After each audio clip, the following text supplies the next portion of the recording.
On many occasions, I do disagree with the analysis of Herman Manyora. I want you to listen to his analysis before I disclose to you something.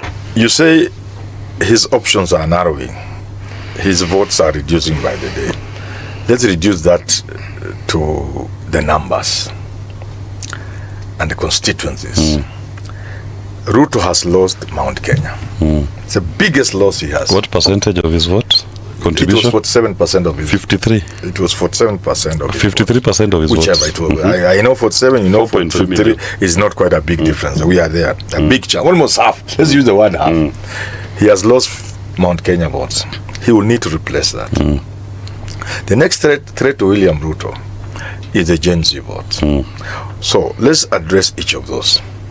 Number one, the Mount Kenya votes. He will need to get a constituency that will wipe out the Mount Kenya loss. That he will not get from Raila Odinga. Raila Odinga will be a bonus in terms of Luo and other people. And I've been saying this thing.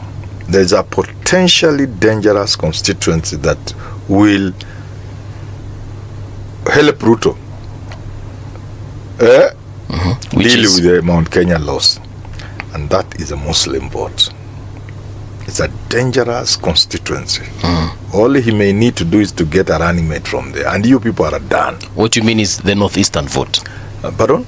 You mean Muslim vote? Muslim is much larger than includes northeastern and the larger Muslim community. Let me finish. Okay, sorry, I thought you had finished. Mine is to open your eyes, even if you don't pay me. So that one, once you get the Muslim vote with a promise for future, you have wiped out the loss of Mount Kenya. Then Raila just is the icing on the cake. Now let's deal with the Gen Z. How will Ruto deal with Gen Z? Is to mobilize Gen Z. He will direct his resources at Gen Z. That constituency. To create apathy, to have the Mwaka Samuels, and all manner of, to make sure the potency of that constituency is not as lethal as it will be, and to hamper the mobilization targeting them, because mobilization is very important. They are self-mobilizing, but the moment you get into voting, people can meet to demonstrate about the finance bill and other things, but the moment something is now at stake, like the presidency, you don't expect 100 of them to remain the 100 they were. Some retreat into tribe. Where is my tribe voting? This is not far-fetched. It's real. And the infiltration of that group reduces the power, the potency, and the numbers. So that's what Ruto will be going at. Here are 2 points that I would like to make regarding this analysis from Herman Manyora. First, I do not entirely believe that President Ruto has lost Mount Kenya in its entirety, because when you look at Mount Kenya, and then you break it down to Mount Kenya East, okay, and also bring in the aspect of Kiambu, you would realize that even if President Ruto has lost a chunk of Mount Kenya vote, he still has some places where he can leverage. For instance, we have Kindiki as deputy president right now, and he will be the running mate, okay, for President Ruto. So when you have that, you don't have to entirely say that, President Ruto has lost Mount Kenya. That is a far-fetched argument, because facts remain facts.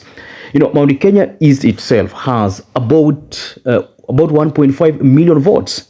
Okay, and we also have another very critical figure, Kimani Ichung'wah. Kimani Ichung'wah is not like entirely hated, so Kimani Ichung'wah will have a say in Kiambu, and President Ruto will get some votes from there. Also, let's go to Laikipia, which politically is considered Mount Kenya, but geographically it is not in Mount Kenya. It's actually in the Rift Valley region. Now, when you look at Laikipia, we have figures like Kiunjuri Mwangi. Those figures do not read from the same script with Gachagua.